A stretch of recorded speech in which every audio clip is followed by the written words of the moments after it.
Bismillahirrahmanirrahim. Assalamualaikum warahmatullahi wabarakatuh. Saya Hafizuddin Zulkifli. Dekat sini saya mewakili daripada masyarakat di luar sana yang tertanya-tanya berkenaan Yayasan Bushra. Dan hari ini yang ada bersama saya adalah pengasas kepada Yayasan Bushra, yang mana setakat saya tengok-tengok, saya cari-cari Yayasan Bushra ni baru.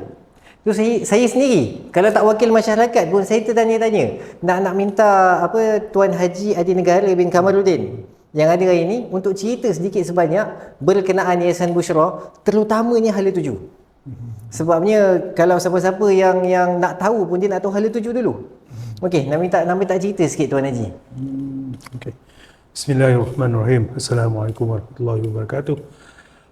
Untuk pengetahuan umum ya, Yayasan Bushra ni didaftarkan dan diluluskan pendaftarannya pada 13 November 2019 dengan mematlamatkan 5 dasar kami, dan dasar utama adalah dakwah, kebajikan, pengurusan harta, pembangunan ekonomi dan juga pelaburan. Kelima-lima dasar ini yang kita wujudkan, yang saya rangkakan adalah untuk membangun sebagaimana yang kita letak sebagai moto kita, memangkin pembangunan ummah.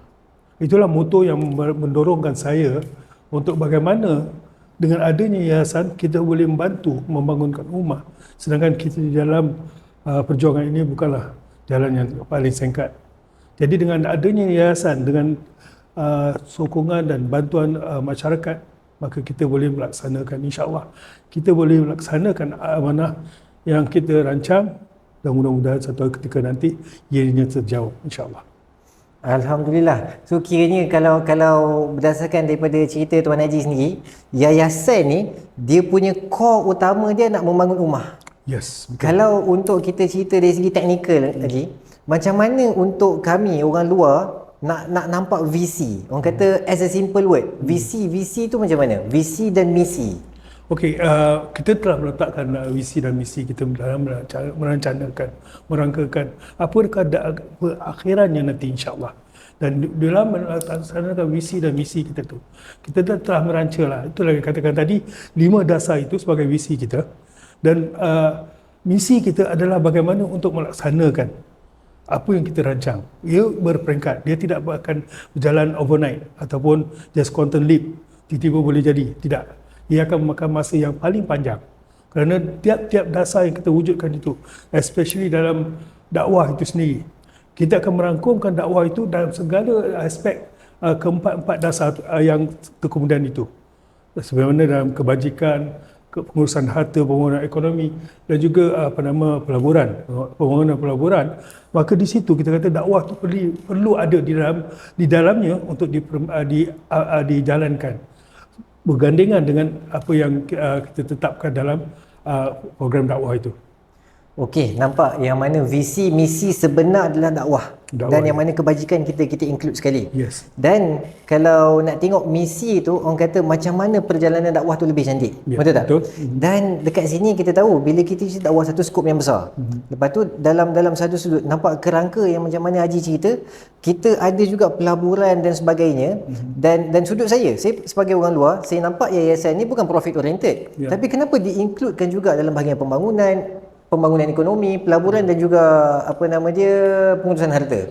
Okey, ini adalah bagaimana kita melibatkan diri dengan masyarakat dalam pengurusan masyarakat itu sendiri. Kerana dalam pengurusan masyarakat mereka ada berbagai. Misalnya kita kata pengurusan harta. Ada masyarakat dia mempunyai harta, dan bagaimana dia tidak boleh membangunkan harta mereka, dan mereka membagi atau menyerahkan pada pengurusan itu pada yayasan. Dan yayasan inilah yang merangkakan sebagaimana yang diamanahkan kepada kita untuk kita laksanakan pembangunan itu sendiri, atau dikata pengurusan harta itu sendiri. Jadi ini satu contoh. Misalnya kata kita ada rakan berikan tanah ataupun jual tanah ke apa, dan bila diamanah kepada kita, kita mengambil sikap bila kita boleh melaksanakan amanah tersebut, maka itulah bermulanya kita punya tanggungjawab. Itu dalam segi pengurusan harta. Begitu juga pembangunan ekonomi. Hari ini kita tengok berapa ramai orang yang telah ekonomi dia telah menurun, especially peniaga-peniaga kecil.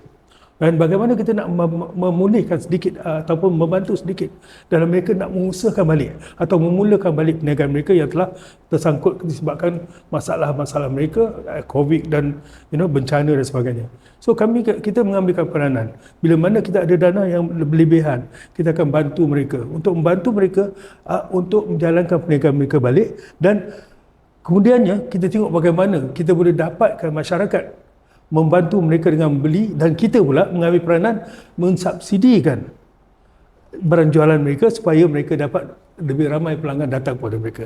Dan satu ketika bila mereka telah dapat keuntungan dari itu, maka subsidi kita tarik balik lah, dan subsidi itu boleh dibagi pada pedagang-pedagang yang lain. So kaedah itu.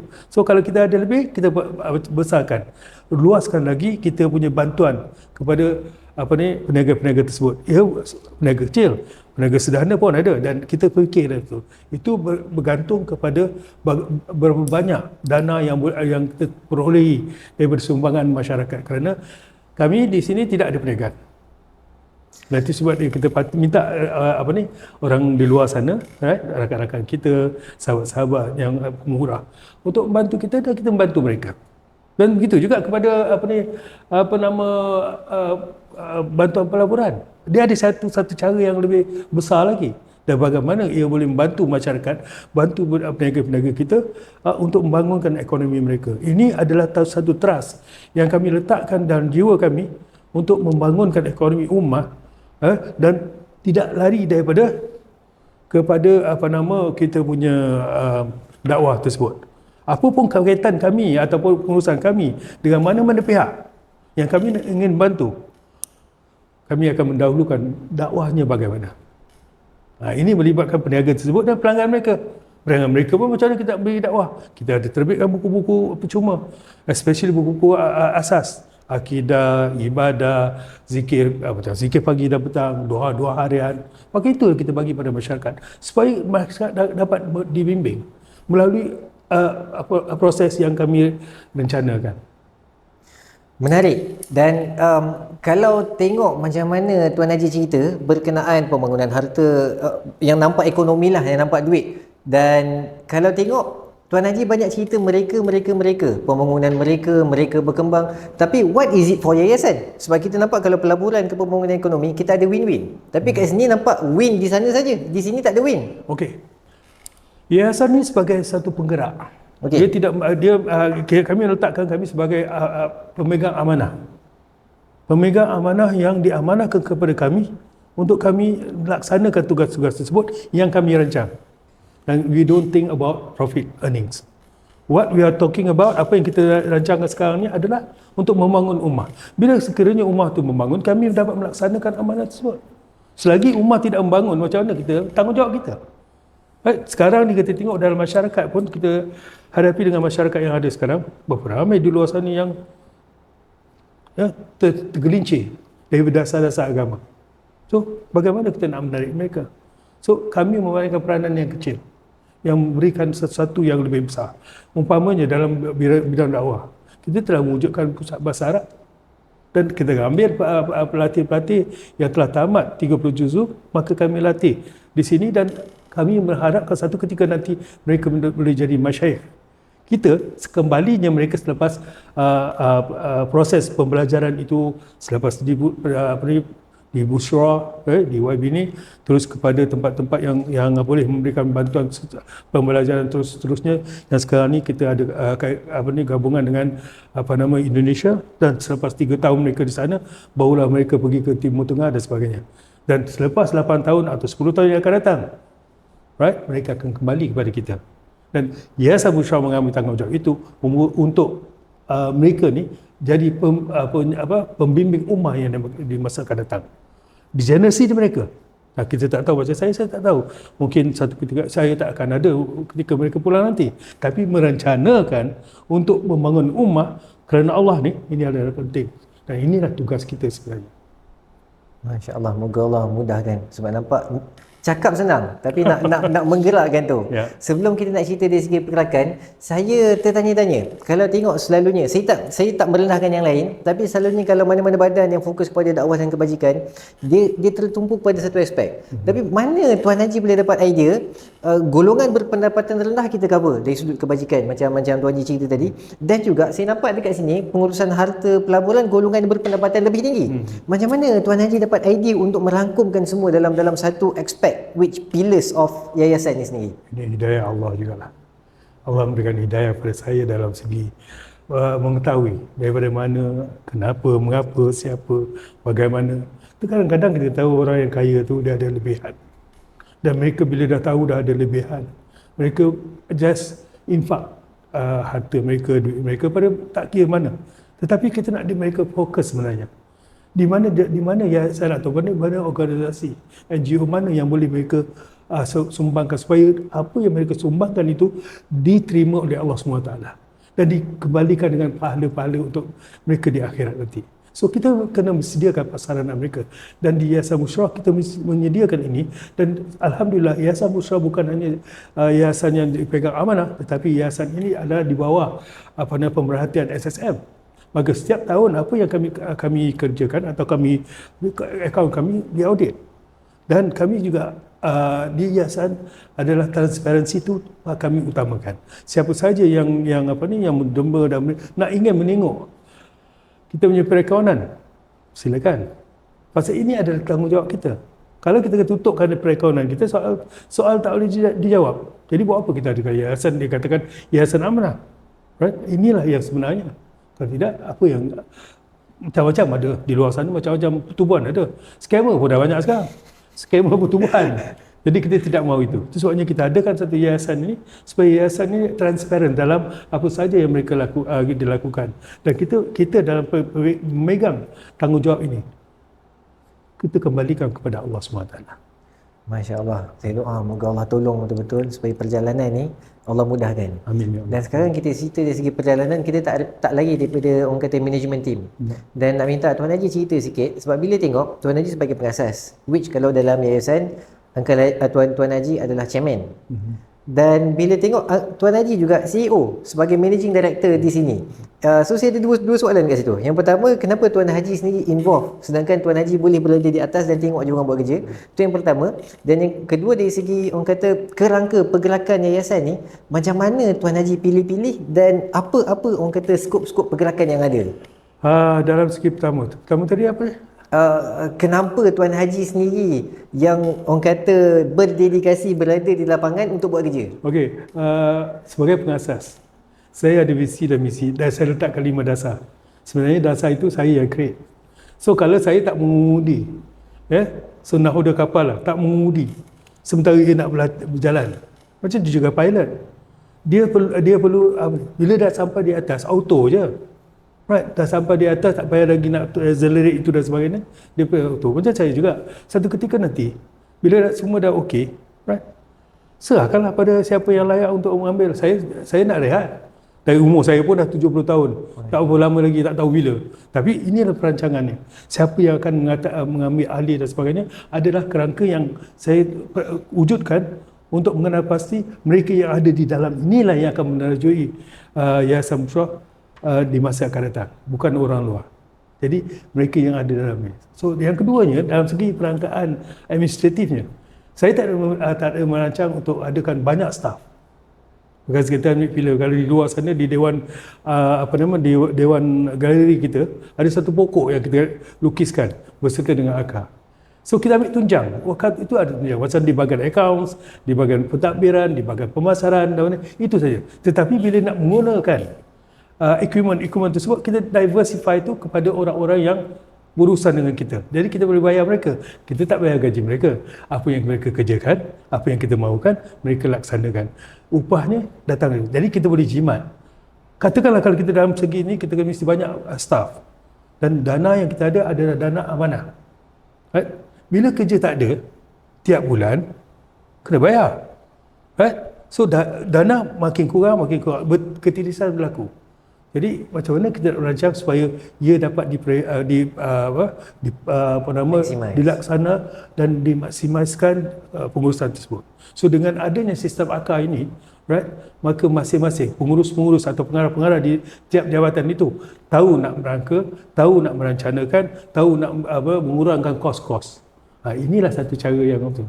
Biasa di syarikat-syarikat besar kita tengok satu department sampai 20-30 orang bekerja di bawah. Tak, kita subkan. Itu cara kita dan kita nak subkan ini pun dengan orang-orang yang kita telah tahu kelebihan dan kebolehan mereka. Kan? Mereka pula mesti tahu usaha kita bagaimana, dakwah kita macam mana. Mesti ada itu. Kalau tak ada itu, minta maaf. Itu saya tegaskanlah. Saya nakkan benda ini dijalankan kerana Allah, dan mereka yang melaksanakan, yang membantu kita di sana nanti juga kerana Allah. Upah mereka tetap kita bagi. Mengikut apa yang bukan tidak, mereka tak ada untung. Itu perniagaan mereka kan. Jadi kita bantu dengan cara begitu. Masya Allah. Seronok bila dengar. Dan bila kita tahu satu perjalanan yang penting, yang orang kata nampak yang serius, challenge tetap ada. Dan kita tahu juga yang mana yayasan ni dikenali dengan yayasan family, ataupun minta maaf sebahagian akan menggunakan dengan cara yang salah, swindle, lagi cukai dan sebagainya. So macam mana nak orang kata overcome kekangan-kekangan dari segi persepsi ni? No, the thing is, saya sendirilah. Pertama-tama masyarakat di luar sana, kalau bila mereka dah tahu apa yang kita rencanakan, kawan-kawan saya yang pertama-tama kita adalah trust. Okay. Bila kita kawan atau rakan-rakan penyumbang trust kita mesti buktikan dengan menjayakan, dan kita mesti buktikan dengan apa cara sekalipun untuk mereka mengetahui di mana saluran kewangan itu disalurkan, dan di situ akan nampak perkembangannya. Mereka sendiri akan menilai. Ibarat kita ni di yayasan ni, kita ni adalah sebenarnya pelakon. Yang di luar sana penonton tu adalah yang ni. Kalau mereka suka kita, mereka akan datang tengok kelakonan kita. Right? Tak jemu-jemu. Begitu juga kita di atas di Yayasan Bushra ni. Kita melaksanakan apa saja. Mereka tidak jemu-jemu akan bantu kita bila nampak perkembangan yang baik. Dan bila lagi ia terkait dengan agama kita, dakwah kita. Dan saluran mereka tu atau sumbangan mereka tu akan mengalir. Dan pahala mereka terusan dan berada. Dan itu sebab saya adakan yayasan ni bukan yayasan keluarga. Dan saya tidak melantik keluarga saya untuk jadi salah seorang daripada anggota dalam syarikat ni, dalam yayasan ni. Tidak. Saya menggunakan siapa saja yang dibawa dalam syarikat ini, saya manahkan untuk melantik mereka menjadi pengurus pengurusan yang akan datang. Selepas tiada saya, there's no more chairman. Chairman will be on the board. On the executive chairman tak ada. Dia hanya CEO je. Chief Executive Officer. So dari situlah bergeraknya. Dan baton tu akan direlaykan daripada satu orang ke satu orang, right? Sampailah, saya rasakan insyaAllah sampai ke hujung akhir hayat kita lah. Itu yang kita harapkan. Masya Allah. Seronok bila tengok macam mana harapan yang jauh. Kalau nak bagi satu picture macam mana harapan Tuan Haji berkenaan yayasan ni sendiri, kata kita pandang sudut-sudut masa hadapan lah. Macam mana harapan Tuan Haji? Saya mengharapkan dengan izin Allah lah apa yang kita rancang. Saya yakin, saya amat yakin bila kita rencanakan ini kerana Allah, dan Allah akan bantu kita.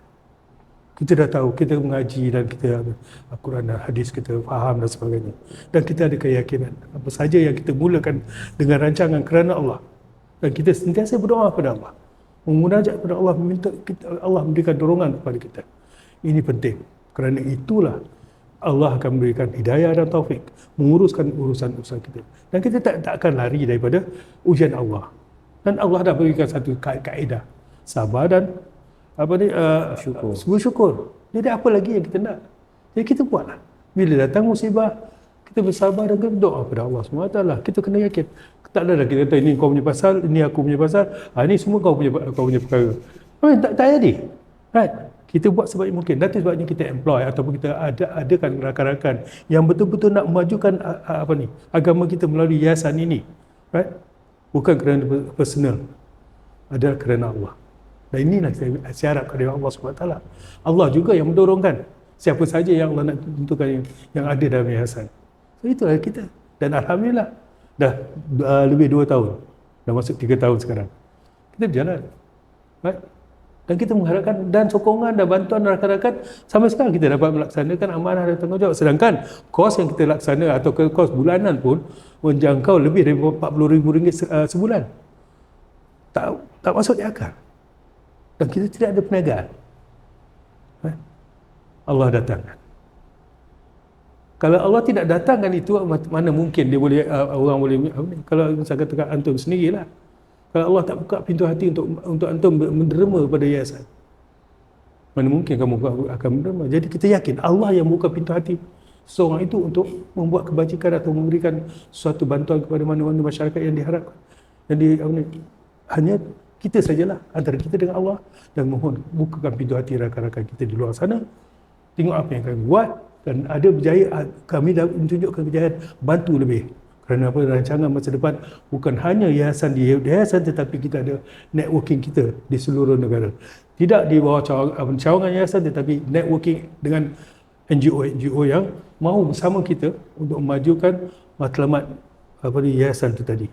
Dan mereka satu hari nanti akan mengadakan yayasan mereka sendiri, dan dengan bantuan kita dan pengalaman kita di negeri sana, kita tunjukkan jalan-jalan macam mana untuk dapatkan sebuah organisasi yang betul-betul boleh membangkit ummah di negeri masing-masing.